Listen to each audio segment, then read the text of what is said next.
ज्यांच्या जुनं लक्षात येतं का ते पुढे नीट वागत असतील, ज्याच्या जुनं ध्यानात नाही का ते भंगिरे कवा बी उताने होते. जुनं लक्षात ठेवलं पाहिजे. जुनं सांगू, आपल्या बाप दाद्याने ज्या जुन्यात राहून आपल्याला मोठं केलंय ते खरं जुनं आहे, ते खरं जुनं आहे. आता आपण बेगडी युगातले माणसं आहेत. हे बेगडी युग आपल्याला पोटाला भाकरी देत नाही, जुनच देते. जुनं स्मरणात ठेवलं पाहिजे, जुनं लक्षात ठेवलं पाहिजे. जुन्यांची आपल्यावर कृपा आहे. जुन्यांनी जर त्या काळात जमिनी विकून मथाऱ्या गोव्याला नेल्या असत्या, जुन्यांनी त्या काळात 72च्या दुष्काळात प्रॉपर्ट्या विकून मथाऱ्या हनीमूनला नेल्या असत्या तर तुम्हाला आणि मला नाशिकला इटा उचलायला जावं लागलं असतं, मुंबईला गटार उपसायला जावं लागलं असतं. म्हणून जुन्यांना लक्षात ठेव जा. आपल्या बापदाद्याने हिरी फोडल्या, त्याच्या मनात आल्या न दिसणाऱ्याला सुद्धा जीव घालते. पृथ्वी जिने तृप्त केली सांगते. 90 फुटाहून विहिरीतून एक टोळ निघला. 90 फूट खोल होता, तिथून टोळ निघला.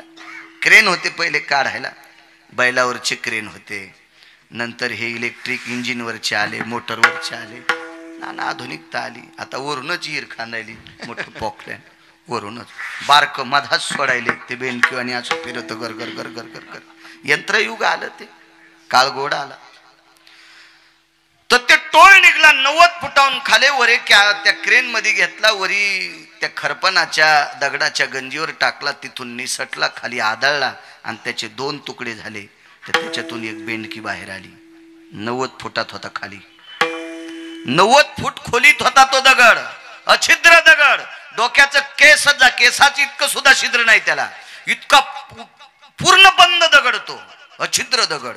आणि तो फुटल्याच्या नंतर त्याच्यातून जिवंत बेंडूक निघला. कोण चारा घालीत असेल? पाषाणाचे पोटी बैसाला दरदूर, पाषाणाचे पोटी बैसाला दरदूर.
पाषाणाचे पोटी बैसला दरदरू, तयामुखी चारा कोण घाली. 90 फूट जमिनीत खाली, त्याच्यात निघलेल्या दगडाला कोण चारा घालीत असेल? कोण चारा? पृथ्वी जेने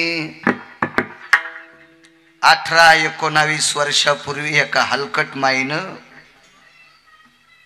एका पांचट माईनं, अजून मराठवाड्यातला शब्द सांगतो, एका दलिंदर माईनं, एका नीच माईनं, एका हलकट बापाने, पांचट बापाने यायला अपत्य झालतं, लेकरू झालतं, पोरग झालतं. पृथ्वी जेने तृप्त केली सांगतो. शब्द खरट वाटले असतील तुम्हाला. हलकट, पांचट, नीच, दलिंदर. पुढे ऐकल्यावर कळण हे शब्द लय कमी वापरले त्याच्यासाठी.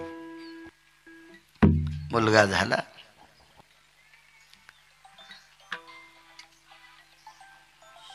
बंद करा त्याला. रामानंद महाराज तो मुलगा एका पिशवीत टाकला.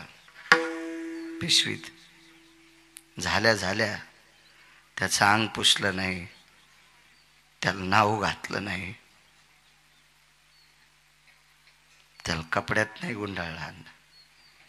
किती हलकट माय, किती बाप हलकट असेल तो. वनातल्या लांडग्यापेक्षा हरामखोर बाप तो. पृथ्वी जेने तृप्त केली सांगते. रेल्वेत बसला, एक्सप्रेस गाडी होती, फार धाव वेगानं धावणारी गाडी. त्या गाडीत बसला. गाडी इतक्या वेगात पळत होती ती रेल्वे. गाडीच्या दरुजात आला आणि पोटचा गोळा गाडीच्या दरुजातून फेकून दिला. सकाळी पोरग झालत. हलकट माईनं दूध नाही पाजलं त्याला, नाही दूध पाजलं त्याला, नाही कुरवाळलं त्याला तिनं. तो बाप बी किती निर्दयी असेल आणि ती माय सुद्धा किती निर्दयी असेल, त्याला बाप म्हणून घ्यायचा अधिकार नाही, त्याला तिला सुद्धा माय म्हणून घ्यायचा अधिकार नाही. एक कवितेतलं एका सात्विक स्त्रीने एक कविता लिहिली. दुधावर आली बुरी तिले साय म्हणून, निजविते भुके पोटी तिले माय म्हणून. हे तर काही खात नव्हतं ना, जन्म तिला दिलाय त्या अर्थी तिला दूध होतं ना. कोणी केली बाळा दुधाची उत्पत्ती, वाढवी श्रीपती सवे दोन्ही. वक्षस्थळात दूध होतं तिला, नाही पाजलं त्या हलकट माईनं, देऊन टाकलं नवऱ्याकडं. आणि त्या नीच वृत्तीच्या बापानं रेल्वेतून ते पोरग फेकलं. कर्मनो गहनो गती, बेश्रमाच्या जाळीत पडलं हो. जमिनीवर आपटलं नाही, हजारे वा त्याचा चुरा झाला असता हो. नेमकंच झालेलं होतं. अंग न पुसल्यामुळं त्याच्या अंगावरच्या पाण्याच्या अशा ओळ्या झालेल्या होत्या. पेपरवर त्याचा फोटो आलता. 20-22 वर्षापूर्वीची गोष्ट, मला कळतंय चांगलं. 10:30 वाजता शेळ्या सांभाळणारा रेल्वे पटरीच्या कडीला गेला तर 10:30 वाजता एका पिशवीतून रडण्याचा आवाज आला. दृष्टांत संपला. आता गायनिक एखादं हॉस्पिटल असेल तुमच्या परिचित नगरला, तर तिथं जा. बऱ्यापैकी लेकरं काचेत असतील, कोणाला मास्क लावलेला असेल, कोणाच्या पायात नळी असेल, कोणाच्या बेंबीत नळी असेल, कोणाच्या हाताला नळी असेल. याचं वजनच कमी आहे, कमी दिवसात जन्माला आला, असं काहीतरी, त्याला कावीळच झाला, जन्माता जन्माता त्याच्या तोंडात घाणच गेली, असे नाना प्रकारचे तुम्हाला प्रकरणं आढळतील. हॉस्पिटलमध्ये ती लेकरं दाखल असतील. काय केली याच्यावर चर्या हो, काय चर्या? फेकून दिलं. किती वेगात पडलं असन. आज ते पोरग नायब तहसीलदार आहे. आज नायब तहसीलदार आहे ते पोरग, नायब तहसीलदार. सांगा, माईनं जन्म झाल्यावर पिशवीत टाकल्यावर बेश्रामाच्या जाळीत बापानं फेकून दिलंय. कोण जगीला असेल त्याला? देखवी ऐकवी एक नारायण तयाचे भजन, जीव त्यानंच घातलंय.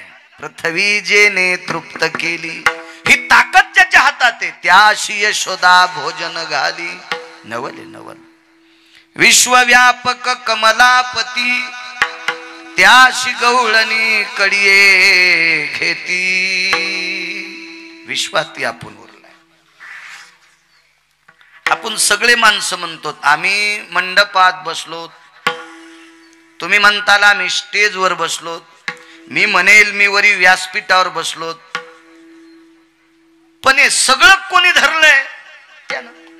ज्या दिवशी ते सोडून देईल का त्या दिवशी डगडग डगडग सगळं हलन. काय रगडा होईल काय सांगता येतो का आपला? काय झालं किल्लारी गावाचं, काय झालं माळीन गावाचं? मागे दुसऱ्या देशामधून बातम्या आल्या, यष्ट्याची यष्ट्याच रोड मध्ये गेल्या, आपण मग त्या जमिनी फाकल्या आणि बंधी यष्टी रोडच्या त्या भेळीमध्ये जाती. कोणाची ताकद आहे? विश्वाला कडेवर ठेवायची ताकद ज्याची आहे आणि त्याला गोपी कडेला घ्यायल्यात. नवल केवडे केवडे तुका म्हणे नटधारी भोग भोगुनी ब्रह्मचारी. 16,108 पत्न्या देहूतले मालक सांगतात. आपल्याकडे जर एक बायको केली तर संन्याशी होता येत नाही आणि व्हाचा असेल तर मग तिला सोडून द्यावं लागतंय. तिला सोडून द्यावं लागतंय. तरी पण त्याला बाल ब्रह्मचारी म्हणत नाहीत. नुसता ब्रह्मचारी किंवा नुसता संन्यासी म्हणावं लागेल. ज्याला खरा संन्यास घ्यायचा त्याला स्त्रीचा संग नसावा. शब्द आहेत, शास्त्रात पुरावे येतात. मी फक्त तुम्हाला सोप्या भाषेत सांगायलो. जास्त अडचणीत हात घालीत नाही, इचू निघत असते. सोपं सोपं ऐकायचं कशाला? आहे का नाही? उग गबाळीच खायचं घेणं देण. नदीला जर पाणी भरपूर असेल संजय बुवा तर कशाला ईर खांदायची फुकट कळण शेंडी वळवळ. तिच्यातच मोटर टाकन ऊस भिजव ना. पण लय एकाल नाद नाही म्हणला, मला ईरच खांदायची. घातले सारे पैसे, 1.5 एकर जमीन विकली. मग ऊस लावायला कुठं जमीन आहे? म्हणलं बायकोच्या डोसक्यावर आता लाव. एक जणांनी बैल घेतले. बैल अण्णा मला पाहायला बैलत नाही. बैल जोरदार आहे पण बांधी तू कुठं?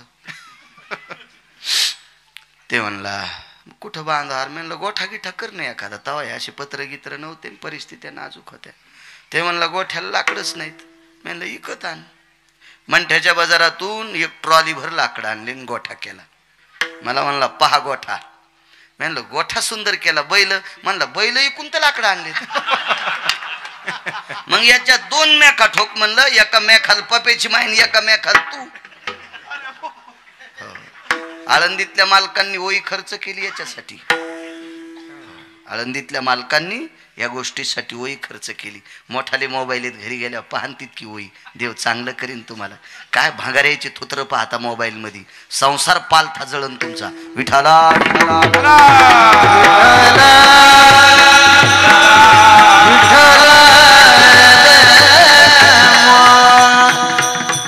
16,108 पत्न्या. एक करून ब्रह्मचार्याच्या यादीत नाही. काय असेल विधीने सेवन विषय त्यागाते समान. काय जीवन आहे देवाचं. आणि तरी तो ब्रह्मचार्याच्या यादीत आहे. नवल केवडे केवडे नकळे कानोबाचे कोडे. साधा सोपा सरळ अभंगाचा अर्थ झालं कीर्तन. विठाला विठाला. नाव होतं समुद्र. कृष्णा बुवा समुद्रानं सांगितलं भेव नको, लप माझ्यात. आणि समुद्रानं त्याला लपिलं. तुम्हाला एक सांगू का?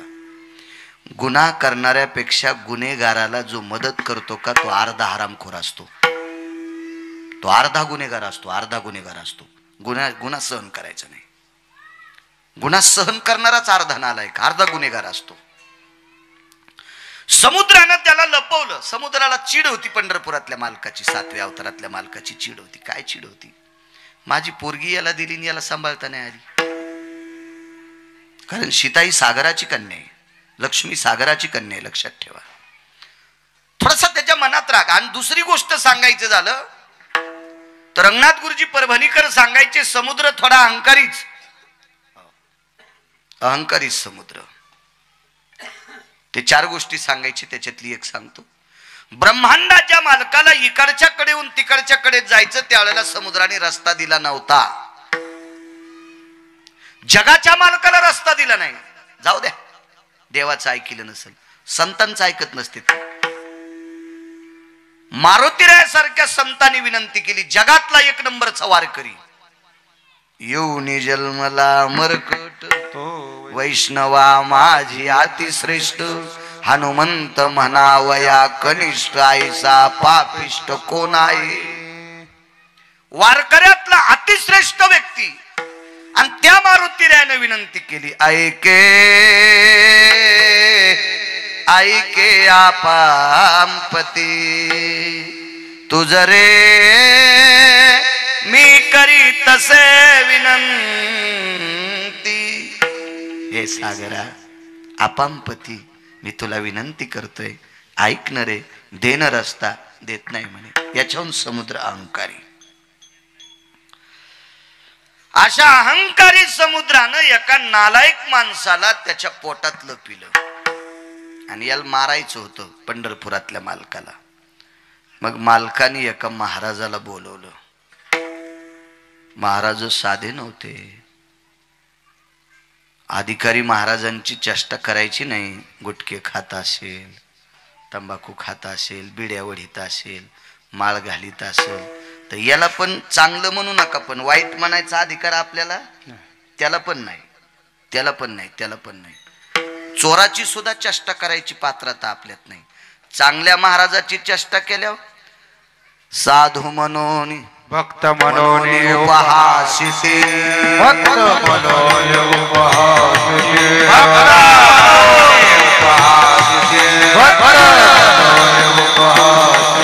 त्याचे तोडे नरका जाते, त्याचे पूर्वजन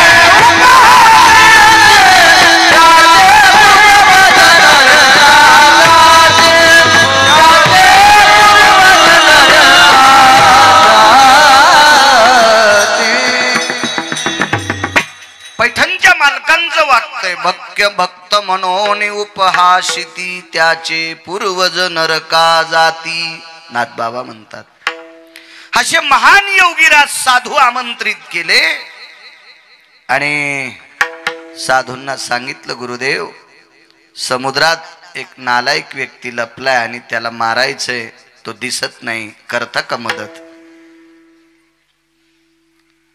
ते महाराज काही मंदिरात पत्ते खेळणार नव्हते, मंदिरात तंबाखू खाऊन थुकणारे नव्हते. त्या महाराजात एवढी ताकद होती, असा पसा समुद्रात घातला आणि एकदा असं केलं की कोरडाफट समुद्र. 2-4 पुस्तकं वाचलेला भंगिऱ्या म्हणीन गिरगावकराच्याच गोळ्या संपल्यात. एका आचमनात समुद्र कसा संपला? अरे ते साधू आहे साधू. एका आचमने माझा पिता जयाने प्राशिला, नवल सांगतोय. म्हणून मी बहु भीते गया साधू कुळाला. साधूची भीती वाटाव माणसाला. साधूला बघितल्याच्या नंतर आदर अंतकरणात असला पाहिजे, आदरयुक्त भीती असली पाहिजे साधूविषयी.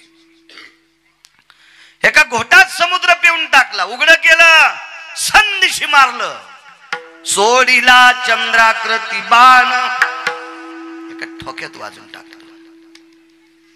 दर्शन घेतलं महाराजांचं. कोणी माहित आहे? पंढरपुरातल्या मालकानं 7व्या अवतारात महाराजांचं दर्शन घेतलं, हाताला स्पर्श केला आणि सांगितलं, गुरुदेव चला जेवायला आमच्याकडं. घरी जेवायला नेलं. कौशल्या आई साहेबांना स्वयंपाक केला. काय तिथं कमी असेल? देवाच्या घरचा स्वयंपाक म्हणलं काय पाहायचं कमी? देवाच्या घरचा स्वयंपाक लागल ते, आणि संतांना जीव घालायचे. समर्थाचे घरी सकळ संपदा, नाही कदा तोटे काचया, नाही कदा तोटे काचया. समर्थाचे घरी सकळ संपदा, नाही कदा काचया, नाही कदा तोटे काचयाची. समाधी प्रकरणामध्ये माऊली महावैष्णव ज्ञानोबरायला विटेवरच्या मालकीनीनं मुगाचं वरण पण केलं. समाधी वाचवा, लक्षात येईल तुम्हाला. समाधी प्रकरण वाचा ना. मुगाचं वरण पण केलं. मुगाचं वरण. काय दयाळू असलो होतो जगाचा बाप, काय दयाळू असेल ती जगाची मालकीन.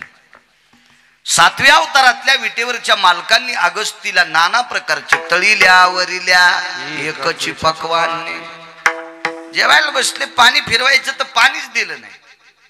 पाणी नाही म्हणते. रामचंद्र जी, अरे पाणी, नवल सांगतोय पाणी नाही म्हणले. का पाणी नाही?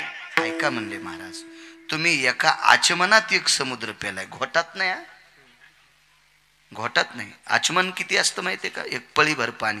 पळी म्हणजे ही भाजी वाढायची नाही. संध्या सुपात्रे सुवदन यत् पात्रेषु यचा आचमनास्ततयम् यतोषा सर्वस्थितो पूर्णान् मिद्यान् भयो जलस्तापो यत करद्वयम् आचमन यकरिष्यते. कर्मविस्तार सांग. किती पाणी आलं पाहिजे? वा माश मात्र जळ घ्यावे. माश मात्र